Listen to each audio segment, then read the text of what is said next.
Bia Kamal and Walabanangich talking about directions. Ban right ko minyot ke jiduo ke mitejaran kador. Me take a situation the last situation chira kamandana chijijek manchitwo kongwasamo. Akan banding gwasame katok English kana Thok Nath bro yu palping kaliang. Akan kono nyam gwasame gore jen ojin there channel there is support ko micha tingish micha birach da chamala shubekeje. Ana ba kon ngech kadob dande kon direction de kon tike je ke de ko ran ngeke je kato ko aine. Read nyam excuse me maluda chera ko paliaka ke bia palika milare jeno excuse me ilaro bia palika right gwatem excuse me bo ajana kala paliaka sir ma chera ko kwar nona excuse me sir excuse me madam nona me cha excuse me paliaka excuse me sir me aloy du coach kwar me joga na nuut aloy du coach kwar excuse me sir me joga ni chegde joga onde excuse me madam buluno de man chengda kiamar paliaka man chengda kiamar madam gwad me raja ke shek no mi chuwe ke muktab ke dong jegra de do ko gori tiji shek de joga de excuse me madam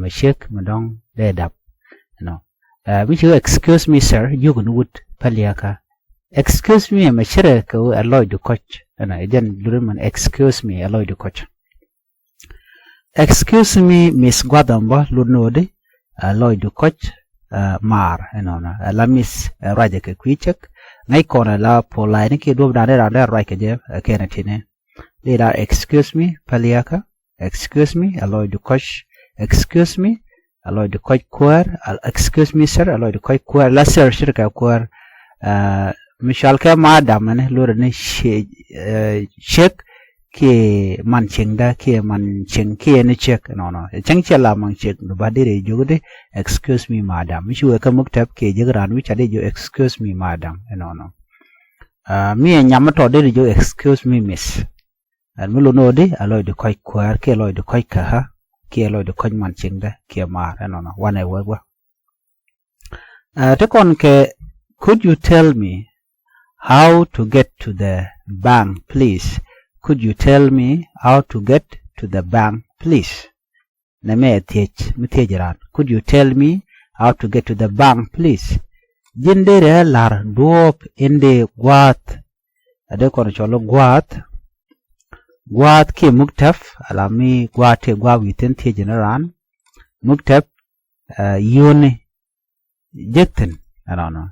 Luno de guada me mi tejeran ka guada andi muktab yonde rejecten katok English wala could you tell me how to get to the bank please jindera la drop in the guad ki muktab yone jekten ana lo direction of guada man tejeran no bank that kujedian could you tell me how to get to the bank please jindera la drop in the guad ki muktab yone jekten ki dwel yone jan tejeramo amradian guasme when you leave the hotel turn left and walk 3 blocks.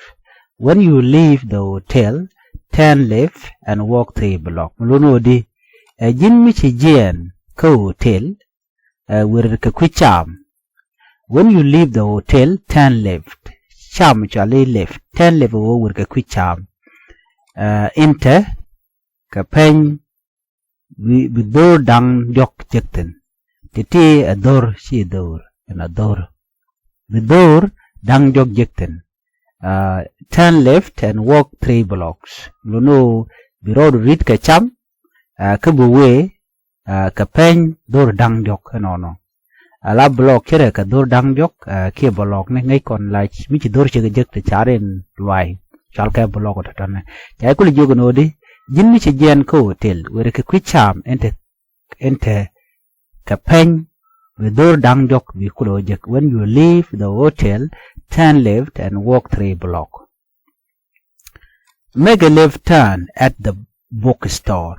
Make a left turn at the bookstore. Lunodi, and me wir bilela no gor gon bade gilel gwa wer ka kwicham bishuwo gwat tawo bongne wer ka kwicham bishuwo gwat tawo bongne gwat me you can and will make left and turn at the bookstore wer ka kwicham bishuwo gwat tawo bongne and me you can make a left turn at the bookstore wer ka kwicham bishuwo gwat tawo bongne right kon ka kwi direction ka ki min jurano de ka gwata dien.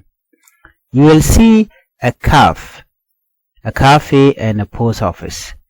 Bugwat mat shiny nen kana mukta wargane. Bugwat mat shiny nen kana mukta wargane mulunodi. You will see a cafe and a post office. You will see a cafe and a post office.